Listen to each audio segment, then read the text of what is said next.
Hello and welcome to my YouTube channel scholars and curious. मैं शालिनी श्रीवास्तव आज के biology video lecture में आपका स्वागत करती हूँ। 9th के बचे हुए वीडियो लेक्चर को जो पार्ट सेकंड में आज हम कंप्लीट करेंगे। देखते हैं आज के वीडियो लेक्चर में हम क्या डिस्कस करते हैं।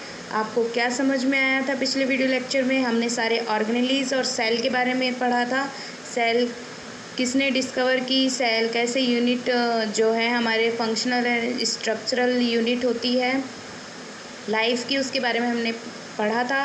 जो ऑर्गेनेलीज थे उनके फंक्शंस पढ़े थे। तो उसके आगे का पार्ट आज हम इस वीडियो में कंप्लीट करते हैं। पास अलग अलग शेप, साइज और नंबर के हिसाब से हमारे पास डिफरेंट सेल्स होते हैं। अगर हम सेल की शेप की बात करते हैं तो किसी भी सेल की शेप किस बेसिस पे होती है? इस बेसिस पे होती है कि वो फंक्शन को क्या परफॉर्म करने वाला है। अब जैसे कोई सेल जिसने काम करना है, मतलब लॉन्ग डिस्टेंस काम करना है, उसके ये जो साइज़ है या उसका जो शेप है वो उस तरह से मॉडिफाइड होगी कि वो फैला होगा। ठीक है, तो इसी तरह से जो सेल्स होते हैं उनकी जो शेप है वो किस पे डिपेंड करती है? फंक्शन कि वो क्या परफॉर्म करने वाले हैं। अब आप देखिए, ये सेल आपको अलग दिख रहा है, ये सेल आपको अलग दिख रहा है। So it all depends upon function it is going to perform. जैसे कुछ सेल्स ऐसे भी है जो अपनी शेप बदल सकते हैं, मतलब उनकी जो शेप है वो वेरिएबल होती है।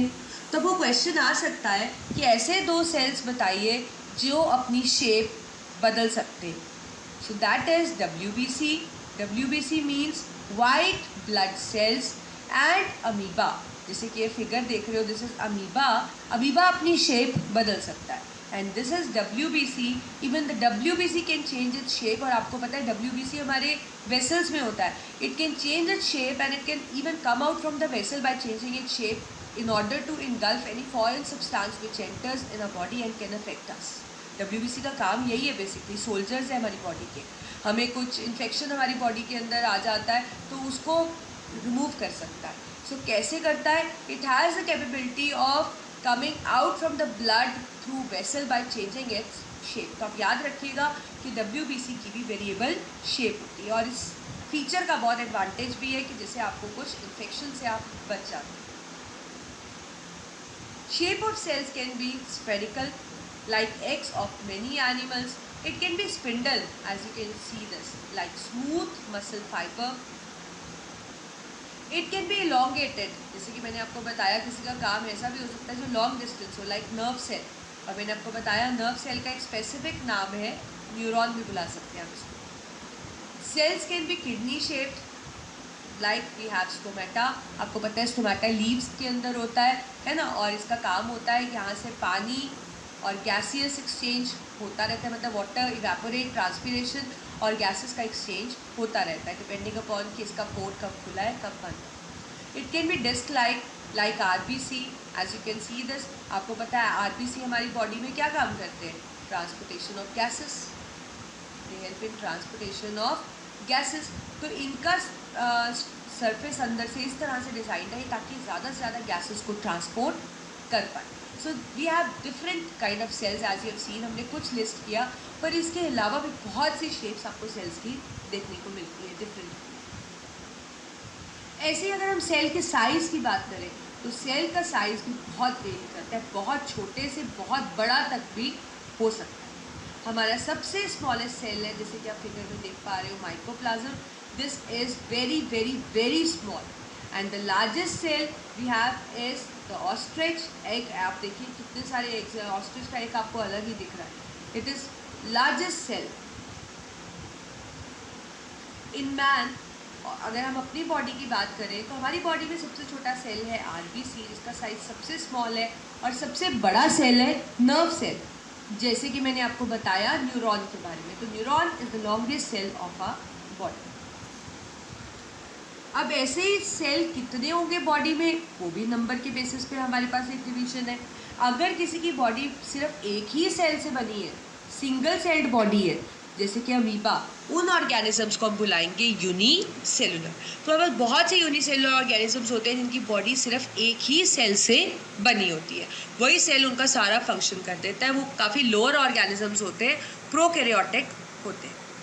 और जिनकी बॉडी में बहुत सारे सेल्स हैं उनको हम बुलाते हैं multicellular. Like us we have so many cells in our body. अगर अब आप स्ट्रक्चर ऑफ सेल की बात करो, देखो आपको सेल के बारे में बहुत कुछ पता लग चुका है. सेल किसने डिस्कवर किया, कैसे डिस्कवर किया, कहाँ डिस्कवर किया, कौन से ईयर में डिस्कवर किया, सेल की थ्योरी क्या थी, सेल की शेप किस पे डिपेंड करती है, साइज़ किस पे डिपेंड करता है, नंबर, सेल के नंबर के बेस पे कौन कौन से सेल्स हैं, प्रोकैरियोटिक यूकैरियोटिक के बारे में आप जान चुके हो, सेल की बेसिक 3 फीचर्स जान चुके हो. तो अगर अब हम सेल को डिटेल में पढ़ते हैं तो देखिए जो स्ट्रक्चर है सेल का, उसमें बेसिकली 2 चीज़ें होती हैं किसी भी सेल में. बाहर क्या होती है, सेल मेम्ब्रेन. बाहर क्या होती है, सेल मेम्ब्रेन, जिसको मैंने आपको बताया था हम प्लाज्मा मेम्ब्रेन भी बुला सकते हैं. तो हर सेल में जो आउटर कवरिंग जैसे वाइट सी आपको दिख रही है, जैसे सेल मेम्ब्रेन. अब इसके अंदर जो भी कुछ होगा, न्यूक्लियस हो, ऑर्गेनेलीज हो, कुछ भी, साइटोप्लाज्म हो, कुछ भी, उन सब चीज़ों को हम सम अप करके क्या बुलाते हैं, प्रोटोप्लाज्म. उसको हम क्या बुलाते हैं, प्रोटोप्लाज्म. तो हर सेल के अंदर सेल मेम्ब्रेन होता है और उसके अंदर एक आप कह सकते हो लिविंग मटेरियल होता है, जिसको हम क्या बुलाते हैं, प्रोटोप्लाज्म, जिसमें सब कुछ आ जाता है.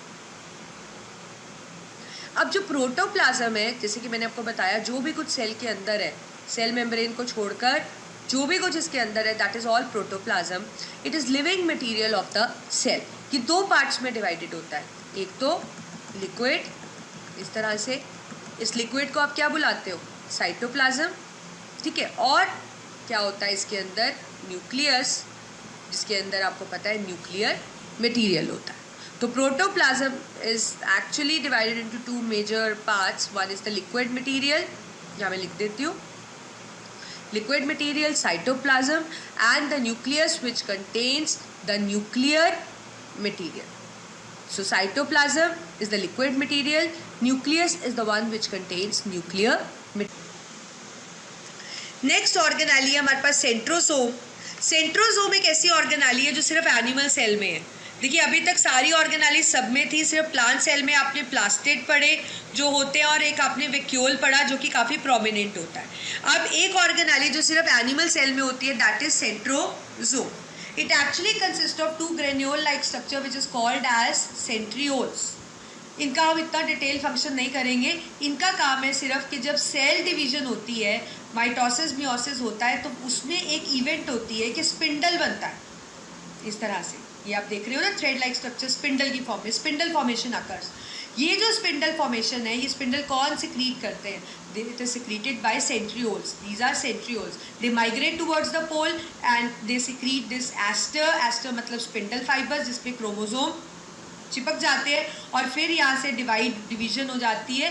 ये अभी हम इतना डिटेल नहीं जाएंगे माइटोसिस मियोसिस में, क्योंकि इस चैप्टर में हमारे पास नहीं है आपके स्टैंडर्ड तक इतना डिटेल. तो आपको सिर्फ याद रखना है एनिमल सेल में है, सेंट्रियोल से बनता है और फंक्शन स्पिंडल फॉर्मेशन होता है during cell division. How? By centrioles they migrate towards pole and they secrete aster. So spindle formation during cell division is the function of centrosome. देखो अब हम सेल के बारे में पढ़ चुके हैं. ठीक है, सेल का डिस्कवरी, सेल साइज, नंबर, सब कुछ. आप सेल का एक बेसिक इन्फॉर्मेशन आपको पता है. इवन हम सेल के ऑर्गेनेलीज के बारे में भी सब कुछ पढ़ चुके हैं. अब हमने ये पढ़ा कि सेल के अंदर चीज़ें अंदर बाहर जाती हैं, है ना. अब कुछ तो ऐसा प्रोसेस होगा जो इन्वॉल्व होगा जिससे सेल के अंदर चीज़ें अंदर बाहर जा रही हैं, चाहे कुछ सब्सटेंसेस, चाहे गैसेस, कुछ भी. तो 2 बेसिक फिनोमिना है जो चीज़ें सेल के अंदर बाहर पहुँचाने में हेल्प करते हैं. वो फिनोमिना है हमारे पास डिफ्यूजन एंड ऑस्मोसिस. ठीक है, जो डिफ्यूजन की अगर हम बात करें, डिफ्यूजन सबसे अच्छी हमें गैसेस के केस में देखने को मिलती है. ठीक है, क्योंकि गैसेस जो होती है उनकी काफ़ी ज़्यादा काइनेटिक एनर्जी होती है और इसलिए डिफ्यूजन का बेसिक मतलब ही क्या होता है. देखिए आपने जनरल फिनोमिना, आपको पता है आपके घर में कुछ स्वाद सी चीज़ बन रही है. फॉर एग्जांपल मेरे फेवरेट है राजमा. तो सपोज़ राजमा बन रहे हैं हमारे घर में, अगर मैं बाहर से ही आती हूँ तो मुझे राजमा की फ्रेगरेंस आती है, मुझे लगता है, मुझे क्रेविंग होती है, मुझे लगता है कि हाँ तो हमारे घर में कुछ अच्छा कुक हुआ है, मेरी फेवरेट है, और मैं उसकी आइडेंटिफाई कर लेती हूँ उस चीज़ को. वो क्यों? क्योंकि गरम गरम राजमा होते हैं, उसमें गरम गरम गैसेज होती हैं, खुशबू मिक्स हो जाती है, और वो गैसेस जहाँ पे बन रहे होते हैं वहाँ से कहाँ पे आती हैं, जहाँ पे वो नहीं होती, तभी हमें दूर तक फ्रेगरेंस आ जाती है घर पे. ठीक है, so this is what is diffusion. Diffusion का मतलब है movement of any substance diffusion का मतलब क्या है? मूवमेंट ऑफ एनी सब्सटेंस, कहाँ से? From, this is B, right, movement of any substance from higher concentration to lower concentration. मतलब जहाँ पे जो चीज़ ज़्यादा है वहाँ से उसका मूवमेंट जहाँ पे वो कम है, that is called as diffusion. जैसे कि इस फिगर में देखो, यहाँ पे लिक्विड पार्टिकल्स की डिफ्यूजन दिखा रहे हैं हम आपको। ये हमारे पास एक सब्सटेंस है और हमने इसमें कुछ और सब्सटेंस डाला है, लेट्स से सॉल्ट डाला है हमने, ठीक है। तो सॉल्ट के पार्टिकल्स पहले एक जगह पे इकट्ठे हैं, ये कोई और सब्सटेंस भी ले सकते हो, फिर टाइम के साथ ये यहाँ से सारी जगह पे फैल जाते हैं। आप देखो इस फिगर में ये पूरा फैला हुआ है क्योंकि डिफ्यूजन हो गई है, मतलब वो सब्सटेंस जहाँ पे ज़्यादा था वहाँ से वो सारा उस जगह फैल गया जहाँ पे वो नहीं था। This is what is diffusion. तो डिफ्यूज, देखो सॉलिड पार्टिकल्स तो कर नहीं पाते क्योंकि उनकी काइनेटिक एनर्जी नहीं होती, उनमें स्पेसेस नहीं होती है, मूव नहीं कर पाते। लिक्विड में कुछ डिफ्यूजन होता है। फॉर एग्जाम्पल आप पानी ले लो, पानी में इंक की ड्रॉप डालो तो ड्रॉप आप एक जगह पे पड़ रही है पर वो फैल पूरे में जाएगी। सिमिलरली गैसेस में तो बहुत ही ज़्यादा डिफ्यूजन होती है क्योंकि उनका काइनेटिक एनर्जी बहुत ज़्यादा होता है। तो सेल्स में जो रेस्पिरेशन के लिए गैसेस चाहिए, O2 का आना, CO2 का जाना, वो सब किससे हो रहा है? डिफ्यूजन से ही हो रहा है। अब ऐसे ही हमारे पास दूसरी चीज़ है ऑस्मोसिस, ठीक है। ऐसे ही दूसरा फिनोमेना है ऑस्मोसिस। ऑस्मोसिस से सिर्फ सॉल्वेंट मॉलिक्यूल्स का मूवमेंट होता है, गैसेस का नहीं होता है, सिर्फ सॉल्वेंट मॉलिक्यूल्स। वो भी जो सॉल्वेंट होता है वो प्योर सॉल्वेंट की हम बात कर रहे हैं। कहाँ से? जहाँ पे वो ज़्यादा है, वहाँ पे जहाँ पे वो कम है। अब एक सेपरेशन चाहिए हमें जो सिर्फ सॉल्वेंट को ही जाने दे, लिक्विड को ही जाने दे। इसलिए ऑस्मोसिस में सेमी परमिएबल मेम्ब्रेन का होना बहुत ज़रूरी होता है, which allow only solvent molecule to pass through, not the solute. जैसे पानी में नमक घोला आपने, लेट्स से मैं एक एक्टिविटी बताती हूँ आपको। यहाँ हमने पानी के अंदर नमक घोल दिया है, राइट, और यहाँ पे हमारे पास सिर्फ प्योर वाटर है। This is pure water and this is salty water, ठीक है। अगर मैं आपको कहूँ कि मैंने इनको कनेक्ट कर दिया, इन दो बीकर को, लेट्स से हमने ऐसा कनेक्ट कर दिया, यहाँ फिगर ले लेते हैं या इधर देखते हैं, हमने इनको कनेक्ट कर दिया और बीच में सेमी परमिएबल मेम्ब्रेन का यूज़ किया, तो ये हमारा सॉल्टी वाटर हो गया और ये हमारे पास सिंपल पानी है। तो हम देखेंगे कि जो सॉल्वेंट है, प्योर सॉल्वेंट सिर्फ पानी, वो इस सेमी परमिएबल मेम्ब्रेन के थ्रू कहाँ पे जाएगा? जहाँ पे वो ज़्यादा है वहाँ से जहाँ पे वो कम है। और ये सेमी परमिएबल मेम्ब्रेन का होना बहुत ज़रूरी है कि वो सिर्फ सॉल्यूट का मूवमेंट ही करती है। तो जो हमारे पास ये होता है, मूवमेंट होता है, यहाँ पे सॉल्वेंट मॉलिक्यूल्स का मूवमेंट होता है from higher concentration to lower across the semi permeable membrane. अब देखते हैं ऑस्मोसिस को हम और थोड़ा डिटेल में पढ़ने के लिए हम तीन तरह के सॉल्यूशंस कंसिडर करते हैं। One we have hypotonic solution, other we have hyper, and the other solution we have is isotonic solution. तो हमारे पास तीन तरह के सॉल्यूशंस हैं, हाइपोटोनिक, हाइपरटोनिक और आइसोटोनिक। हाइपोटोनिक सॉल्यूशन वो होता है जिसके अंदर पानी ज़्यादा होता है और सॉल्यूट का कंटेंट कम होता है, ठीक है। हाइपरटोनिक का मतलब है जिसके अंदर पानी कम होता है लेकिन जो सॉल्यूट है उसका कंसंट्रेशन हाई होता है। और आइसोटोनिक सॉल्यूशन वो है जिसके अंदर सॉल्यूट और सॉल्वेंट दोनों का कंसंट्रेशन सेम होता है, सेम।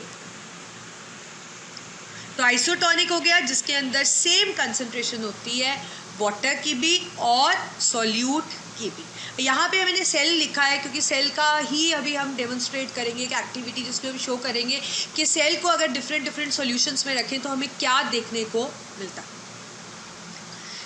नाउ लेट्स सी, हम एक सेल ले लेते हैं, लेट्स से RBC, हम इसको हाइपोटोनिक सॉल्यूशन में रखते हैं।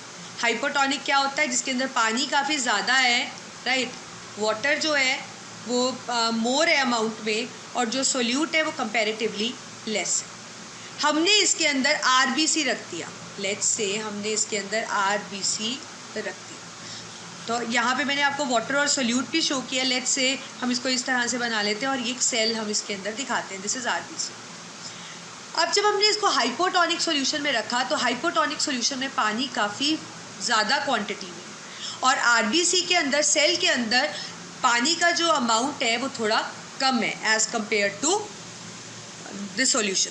तो क्या होगा? पानी कहाँ से कहाँ मूव करेगा? हायर कंसंट्रेशन से लोअर और ये जाने में कौन हेल्प करेगा? सोल्यूट तो जाएगा नहीं, क्योंकि ये आरबीसी की जो आउटर मेम्ब्रेन है ये सेमी परमेएबल मेम्ब्रेन है, ये सिर्फ सॉल्वेंट पार्टिकल्स को ही अपने में से जाने देगी। तो पानी क्योंकि बाहर ज़्यादा था तो वो सेल के अंदर चला गया। अब जब सेल के अंदर वो पानी भरने लगा तो सेल थोड़ा बहुत स्वेल होने लगा, मोटा होने लगा, स्वेलिंग होने लगी, सेल के अंदर स्वेल होने लगा। और जब सेल पूरा स्वेल्ड हो गया कि प्रोटोप्लाज्म उसका पूरा का पूरा सेल मेम्ब्रेन के साथ ही चिपक गया, मतलब इतना स्वेल हो गया कि वो बिल्कुल ही उसके साथ इंटैक्ट हो गया, उस फुली स्वेल्ड सेल को हमने क्या बुलाया? टर्जिड। और इस फिनोमिना को हमने बोला टर्जिडिटी।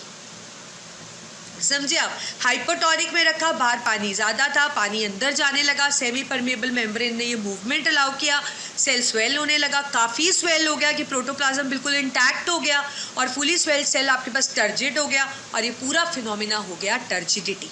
तो हाइपोटोनिक सोल्यूशन में जब आप रखो तो पानी हमेशा अंदर जाएगा, ऑस्मोसिस जो होगी, मूवमेंट जो होगा पानी का अंदर होगा इनटू द सेल, तो आप कह सकते हो कि endo osmosis will occur, which will result in turgidity, which will result in turgidity. Endo means inside, osmosis मतलब पानी का movement into the cell. तो देखिए आप इसको लिखेंगे कैसे कि जब आप सेल को हाइपोटोनिक सॉल्यूशन में रखते हो तो बाहर पानी ज़्यादा होता है, तो पानी सॉल्यूशन से सेल के अंदर जाता है, जिसको आप एंडोस्मोसिस कहते हो, जिसके कारण सेल स्वेल होने लगता है, और फुली स्वोलन सेल को आप क्या बुलाते हो? टर्जिड। ये देखिए ये हाइपोटोनिक सॉल्यूशन, आप देखो सेल कैसे बड़ा हो गया साइज में। So this is what is turgidity. Now let's see what happened when the cell is kept in hypertonic solution. अब हाइपरटोनिक सॉल्यूशन कौन सा होता है? हाइपरटोनिक सॉल्यूशन होता है जिसके अंदर पानी कम है, सोल्यूट पार्टिकल्स ज़्यादा है, ठीक है। तो लेट्स से अब इसमें हम सेल से कंफ्यूज ना हो जाए तो हम इसको इस तरीके से बना लेते हैं। ये तो आपको क्लियर है ना कि वाटर जो है वो लेस है, और जो सोल्यूट, कोई भी सोल्यूट है उसका अमाउंट क्या है? मोर। हमने सेल रख दिया। अब बाहर सॉल्यूशन में पानी कम है और सेल के अंदर पानी ज़्यादा है ना, तो ये पानी बाहर सेल से आना शुरू हो जाएगा। तो यहाँ मूवमेंट पानी की कहाँ से हो रही है? सेल से बाहर निकल रहा है, जिसको आप क्या बुलाओगे? एक्सोऑस्मोसिस, मतलब movement of water from the cell to the solution. Again semi permeable membrane का तो रोल रहेगा ही। अब सेल से कुछ चीज़ निकल रही है तो सेल क्या होने लगेगा? Cell will start shrinking, shrink होने लगेगा, और इतना जब श्रिंक हो जाएगा कि सेल मेम्ब्रेन ये रह गई, प्रोटोप्लाज्म इतना सा हो गया, मुरझा गया सेल बिल्कुल, तो फुली श्रिंक सेल को हम क्या बुलाते हैं? फ्लैसिड। तो आप लिखेंगे कैसे? सेल को जब हम हाइपरटोनिक में रखते हैं तो पानी सेल के अंदर ज़्यादा है, बाहर कम है, तो पानी सेल से बाहर आना शुरू हो जाएगा, जिसको आप बोलोगे एक्सोस्मोसिस, जिस करके सेल श्रिंक होगा and it will become flaccid and the phenomena is flaccidity. आप फिगर में भी देख सकते हो, देखो हाइपरटोनिक सॉल्यूशन में सेल कैसे छोटा सा हो गया साइज में। अब जब आप इसको आइसोटोनिक में रखते हो तो नथिंग हैपन्स। क्यों? क्योंकि बाहर भी सॉल्यूट और सॉल्वेंट की कंसंट्रेशन बिल्कुल सेम है, और इसके अंदर तो it remain as such, nothing happens, कोई मूवमेंट कहीं भी नहीं। Thanks for watching my video. Please subscribe my channel Scholars and Curious. Tap the bell icon to get new video notification and like my video. Thank you. Stay home, stay safe.